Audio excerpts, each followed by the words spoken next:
Scene 4, July 23rd, 1596. Richard Field's print shop. Discovery Space reveals Will Shakespeare writing.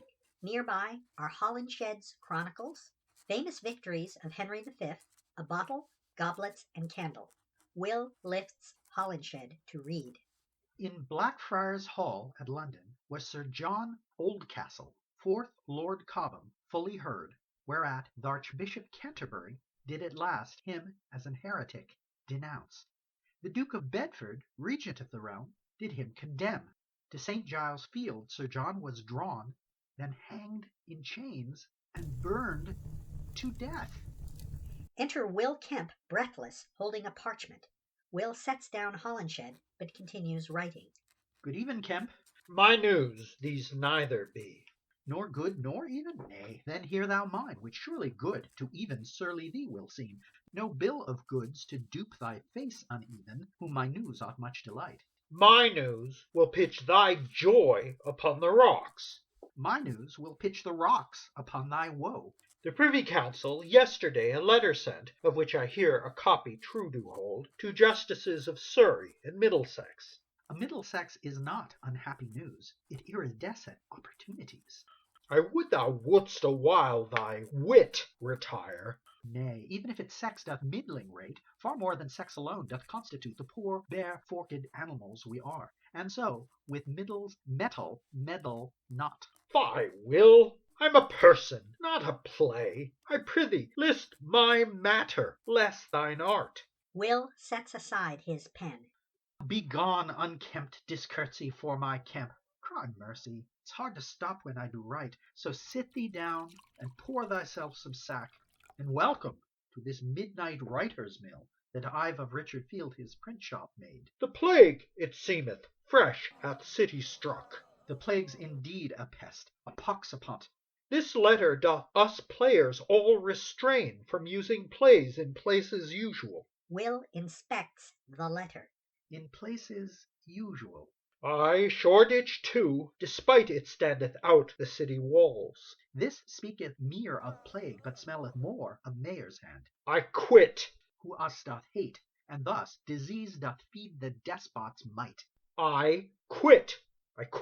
Didst hear this, Will? I did. These plaguey prohibitions make me ill. Perspective, Kemp, they sicken more than thee. So once again we wait and pause and wait. On tour we'll go, as always run away, another play to mount another day. And hope we still a public theatre have, when we from touring English shires return. Our Shoreditch lease in '97 will on 13th April die, some less than 9 wee months from now, a kindling powder keg.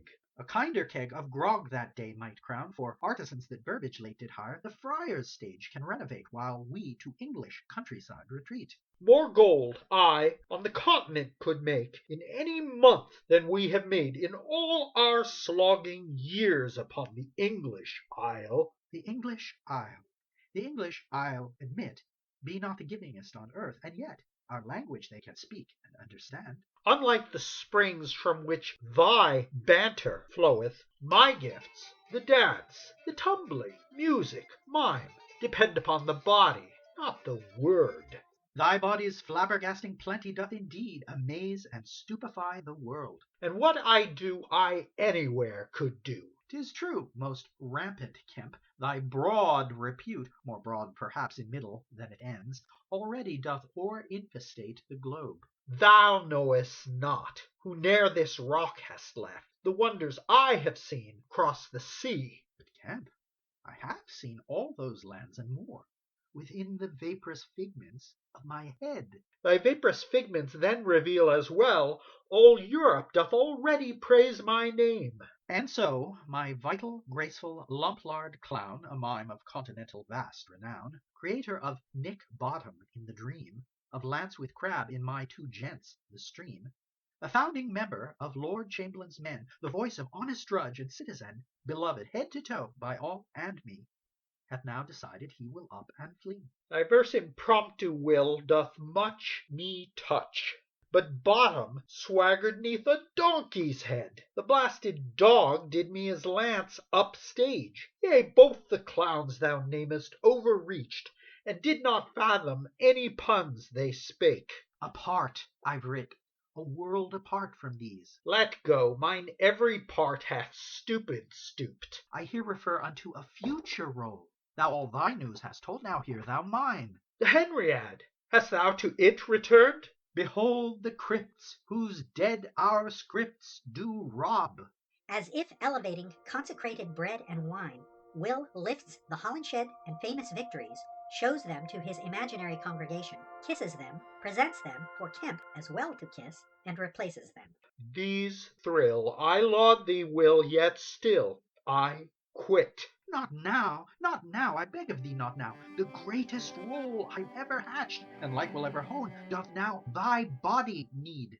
And hath this poor bare forked beast a name? Sir John Appear. Oldcastle. What, Sir John, whom famous victories calleth jockey, he? 'Tis he. But nay, 'tis not, 'tis someone more. 'Tis also clownish Derrick from that show, a soldier pressed to war against his will, who'll lion-hearted fight when foes lack arms, but flee at other times, discreet and wise. A braggart, coward, glutton, leech, and thief, so shameless in these traits and full of wit, he'll laugh e'en when the jest's dear butt is he. The part then jockey's not, but Derrick 'stead. Oh, what's in any name? Wouldst thou refuse? 'Tis he. But nay, 'tis not, 'tis someone more. 'Tis Milis Gloriosus, who, as told by Plautus, trumped up winds doth trumpet loud. 'Tis also Sir John Fastolf, from the first my Henry Sixes, he who cowardly doth brave Lord Talbot bandon and forsake. 'Tis which, the Fastolf knight, or Plautus mouse? 'Tis both.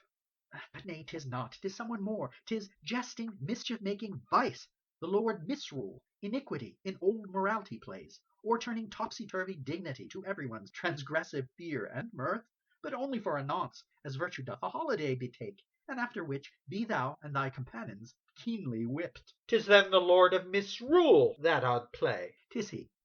But nay, 'tis not, 'tis someone more. Recallest thou the scribbler, Robert Greene? Faith, not him to recall would hopeless be. An elephant in a pub doth somewhat jut. In Henry VI, the third of parts I scrawled, doth Richard, Duke of York, Queen Margaret dub a tiger's heart that's wrapped in woman's hide. A tiger's heart that's wrapped in player's hide did Greene me call in print before he died. Withal, an upstart crow, whom others' plumes and not mine own did beautify. He held me cheap because I'd not, as he, at Oxford, Cambridge, paid my proper dues. But Greene did as my language master serve, and I his prentice, many alehouse moons ago. A brilliant brute like that, I say, to young Prince Hal the vulgar tavern tongue could teach. a drunken, whoring, cheating, lying rogue. To fault this fool for dreaming is to sin, for neither reason, season, rhyme, nor time doth cause our soar, or sink, or thrive, or die. And die he did, a lonely, sickly death. Will raises his goblet. So may he nothing lack and merry be. A toast to lurid Robert Greene. To Greene. They drink. And Greene's the part that thou hast writ for me. 'Tis he. But nay, 'tis not, 'tis someone more. 'Tis verily my father, gifted drunk. What more's thy dad? No words. The play must tell. Thy dad, then, him in Henriade odd play? 'Tis he. But nay, 'tis not, 'tis someone more. 'Tis I. 'Tis thou. 'Tis I, these scars and all. Thou knowest of my Henry Wriothesley, Earl Southampton, whom my dedications took for Venus and Adonis and Lucrece. When first we met, he recent orphaned was, and's guardian, Willem Cecil, craving wealth, would have Southampton Cecil's grandchild wed. The family, knowing Henry fond of plays, me sonnets favouring wedlock paid to write. The next he to our rowdy theatre came, my social disadvantage to the Earl predictably him aphrodisiacked. Himself as model for Adonis serve, whom I, his elder Venus, would seduce. 2 years ago Southampton came of age, he paid a fine Lord Cecil's brat to dump, but now he mingleth with the Essex Earl, and Elizabeth Vernon, Essex cousin she. As I this raft of plays do mindful craft, a former favourite, I can't help but think myself Sir John, and so my Henry, how? Who must at length this older knave reject. And so, my part thou needest I play thee. 'Tis I. But nay, 'tis not. 'Tis somewhat more. 'Tis love of life itself, and liberty, the counterfeit that counterfeiting mocks.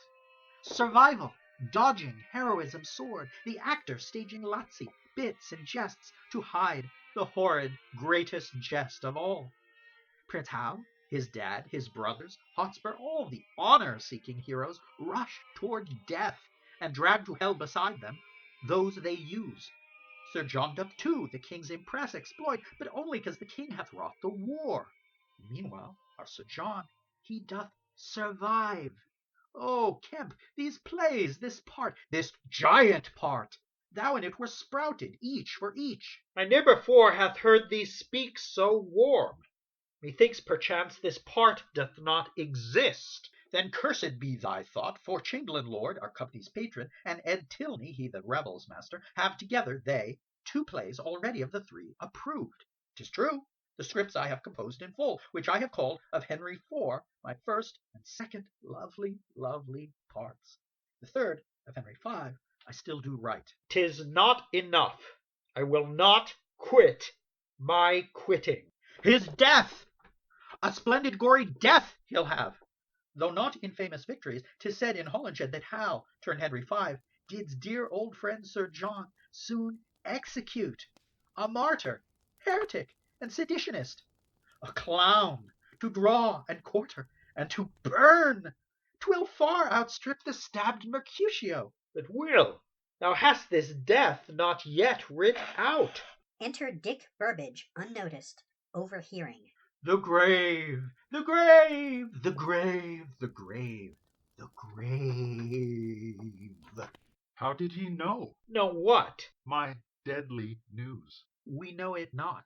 Then lend me both your hearts. Today, a day like others otherwise, July the 23rd in 96, did Henry Carey, first Lord Hunsdon, having 11 years as Lord Archamberlain served, in that capacity patron, for the troop renowned as hearty these, Lord Chamberlain's men, and overseer all the plays performed in London, whether by adults or lads, a resident of Blackfriars neighbourhood, akin to Queen Elizabeth, and my friend, died at Somerset House, survived by George, the Carey's son and heir, now second Hunsdon Lord. Lord Chamberlain's dead. May long Lord Hunsdon live. And we, Lord Chamberlain's men, are now no more, but George Lord Hunsdon's men. For what 'tis worth, recall Lord Chamberlain never gave us gold. Protection he provided worth much more from Lord the Mayor and the Aldermen, and all our plays he made approve the rebels' master, who them could have quashed. May not new Hunsdon, Georgie, prove them too? Young Georgie's not Lord Chamberlain, though, not yet. Nor hath he dutifully attended court. So who will then the new Lord Chamberlain be? We cannot know until the Queen doth say, 'Twill be, I fear, Lord Cobham, Willem Brooke, who doth from north our friars' space abut. And yesterday the Privy Council banned, for fear of plague, all plays in Shoreditch ward. And Kemp, therefore, hath now our company quit.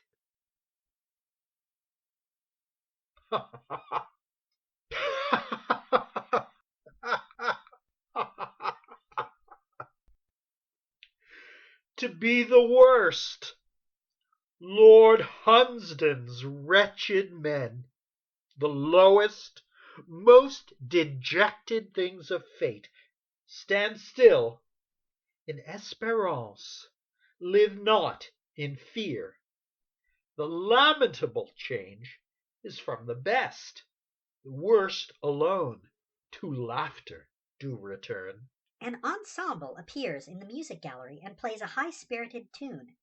Kemp and festive dancers who spring from shadows perform a jig peppered with bawdy physical comedy. Will and Burbage watch.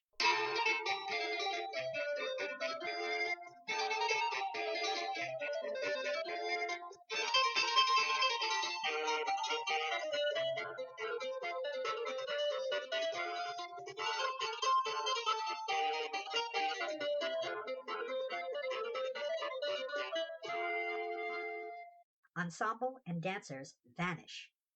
A, a strange, but most melodic vision, this.